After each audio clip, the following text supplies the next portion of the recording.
You are 20 years old. You sit in a library at a target school, Harvard, Wharton, Columbia. It doesn't really matter which one because the air feels exactly the same. Thick with anxiety, adrenaline, and the desperate need to secure the future before the present is finished. Your phone buzzes. A 212 area code. You answer. The voice belongs to a managing director you met exactly once during a super date interview that felt like a psychological stress test. He says they want to extend an offer for the summer analyst program. You accept on the spot. This is the golden ticket. This is the exact thing you have structured the last 3 years of your life to achieve. The finance clubs, the mock interviews, the one-page resume you have proofread so many times the words have lost all meaning. It all culminated here. The contract arrives. The prorated salary is higher than what some adults make in a year. The signing bonus hits your checking account. You stare at the balance. You feel a profound, intoxicating sense of safety. You have won the game. You tell your parents. They are proud. You tell your friends. They look at you with equal parts congratulations and deep, quiet resentment. You ignore the resentment. You fly to New York. It is June.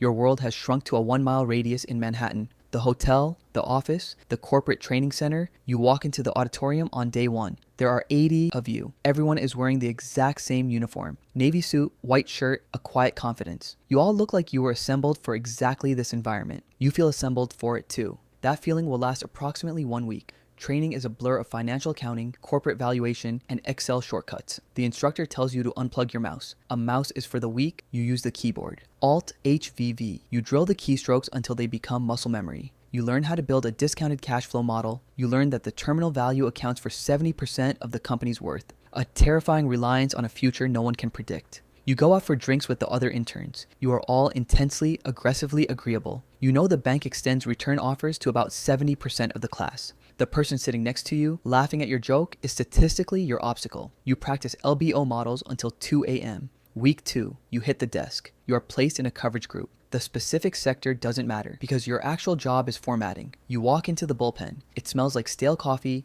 dry cleaning chemicals, and lingering anxiety. You sit in your cubicle. You have dual monitors. You wait. The hierarchy is immediately apparent. First-year analysts look like they have aged 5 years and 10 months. Associates have MBAs and a distinct aura of irritation. Vice presidents only communicate in 2-word emails. Your first staffing arrives on a Thursday afternoon. The associate needs public comparables and a draft of overview slides by tomorrow morning. You feel a surge of adrenaline, real work. You pull the data, you calculate the multiples, you spend 2 hours making sure the logos on the slide are perfectly aligned. You nudge them pixel by pixel, you print the deck, you leave it on the associate's chair at 1 a.m. The next morning, the deck comes back covered in red pen. You used the wrong shade of blue. You forgot to footnote a non-recurring expense. The associate walks by. He just looks tired. Please fix, he says. You open the file. Perfection is the baseline. Anything less is a failure. Week 4. The adrenaline has evaporated. What is left is a grinding, unrelenting routine. Your alarm goes off at 7:30 a.m. You are at your desk by 9 a.m. You stay until 1 a.m. The number of hours you work becomes a sick badge of honor. You stand by the espresso machine. What time did you leave? An intern asks. 2:30, you reply. He smiles. You realize you are competing to see who can endure the most abuse. The seamless allowance kicks in at 7 p.m. $35 to keep you at your desk. You order sushi. You eat without tasting it. The sun goes down over Manhattan. Millions of people are out there living their lives. You are adjusting the margins on a pitch book the client will likely throw in the trash. At 1:30 a.m., you call a black car. The firm pays for that too.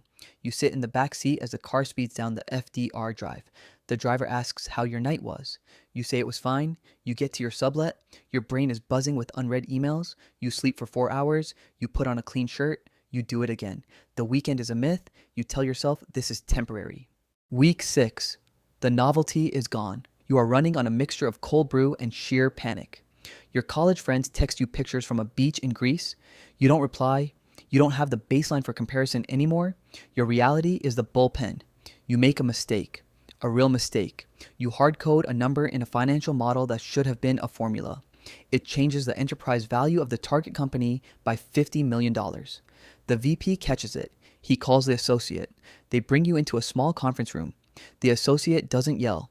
Yelling implies passion. Yelling implies they view you as a human being capable of reform. The associate is just cold. He asks you to explain. You stammer. You apologize. He looks at you with a specific expression that means he is evaluating whether you are worth managing. Don't let it happen again, he says. He walks out. You sit in the freezing conference room alone. You realize that in this building, you are not graded on your potential. You are graded on your error rate.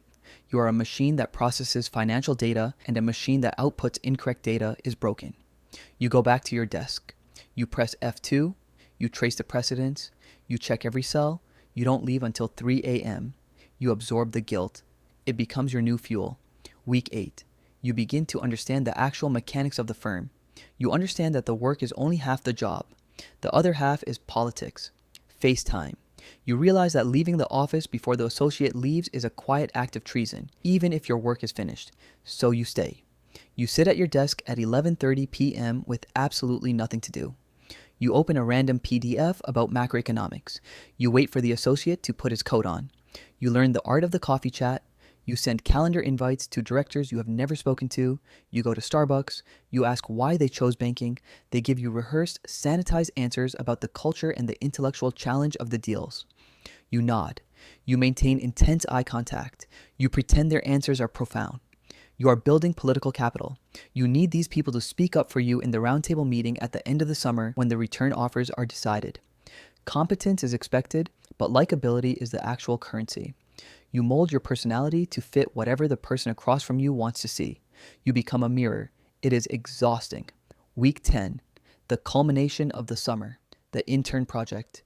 You and 3 other interns pitch a hypothetical merger to a panel of managing directors.